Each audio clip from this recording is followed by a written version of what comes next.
Kate Faulty. You're all very welcome once again to Ireland from the Beginning, part 4. It's a dreary old day at the end of January here in Dublin, and I hope the light doesn't fade while we have this short clip on the Neolithic age, or from the Greek neo, new obviously, and lithos, which means stone. So from the New Stone Age, it's a very important time in the history of Ireland. It's when the hunter-gatherers of the Mesolithic and earlier times yielded to a more sedentary life. It's when Ireland's first farmers arrived. And we see from the artefacts that we find in the sites a more sophisticated fashion of flint and stone. So now we have picks, we have axes, and we have harpoon-shaped instruments that would tend to tell us that now it was a more sedentary life. It was farming and fishing. So if you could get the impression that early man, the hunter-gatherer, he got up every morning and his total existence was to heat and to feed himself on a daily basis. Now we had cereals, particularly we had wheat and to a lesser extent barley, where man sowed and reaped and waited for nature to do its work. So it's rather not over the working day of the hunter-gatherer. Now we have the seasons, the time to sow, the time to nurture, the time to reap, the time to store over the seasons. Also, we see with the New Stone Age, we see the introduction of stone, and we see the magnificent stone settlements. The most famous one would be Newgrange, and then there are other ones, Knelt and Delt, and then ones that are less known, like Fornox.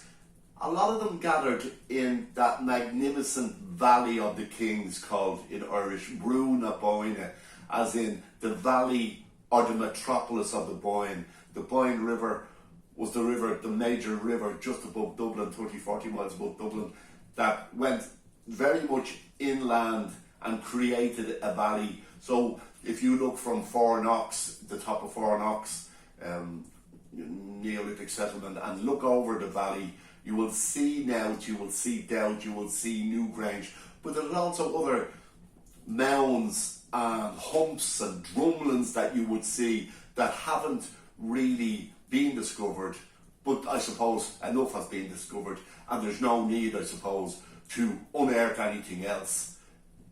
They're of recent discovery. The Boyne Valley has not been excavated in the middle of the last century, and a lot of them were found by chance. I know in relation to Fornox is still located in a potato field. The potatoes are still grown today on a seasonal basis, just like Neolithic man, but it wasn't until the early 1950s when the field in Fornox was being ploughed that this anomaly appeared, and the excavators came down and saw that there was a symmetry to the stone, and therefore they found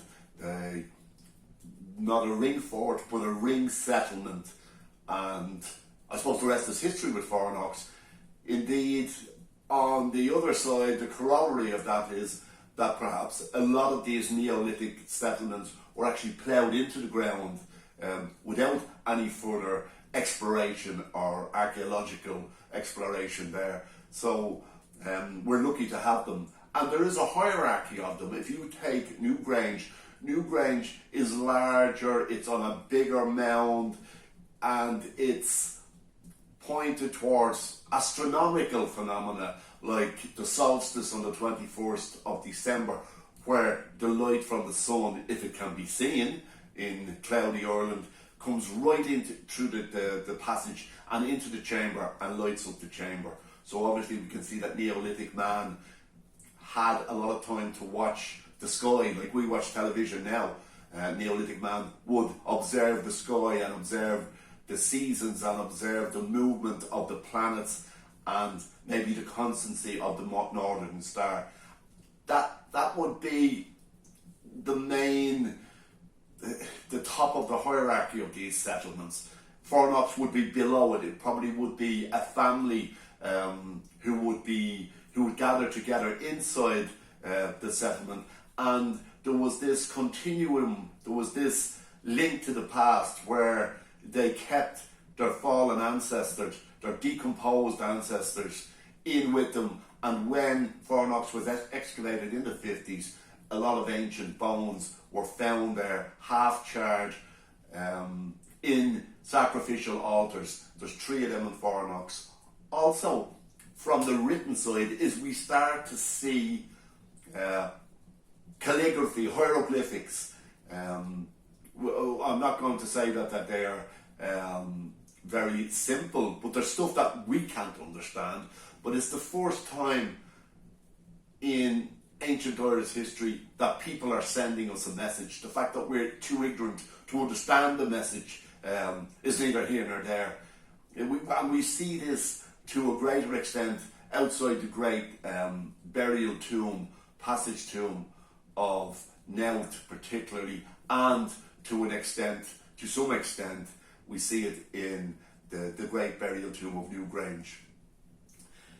If you visit Fornox or Newgrange, the calligraphy or the hieroglyphics that you see is very much akin to that of the Aztec culture, which was much later on, and indeed the Egyptian culture. It must be noted that the Neolithic Ireland and the building of these great structures on the British Isle, and in that regard I will include Stonehenge, they predate by 500 years the pyramids of Egypt.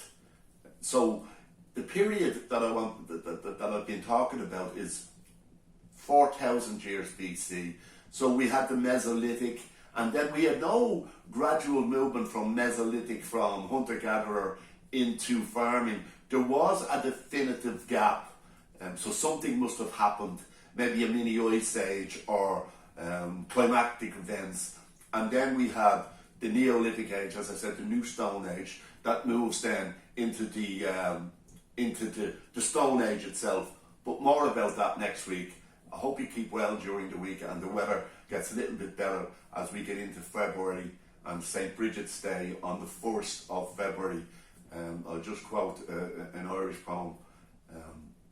Anish top don arag beg an law dul cum queena is turation a fail breeder or doig meg McHole. Translated to, here comes the spring and the days will be getting longer, and after St. Bridget's Day on the 1st of February I will hoist my sail.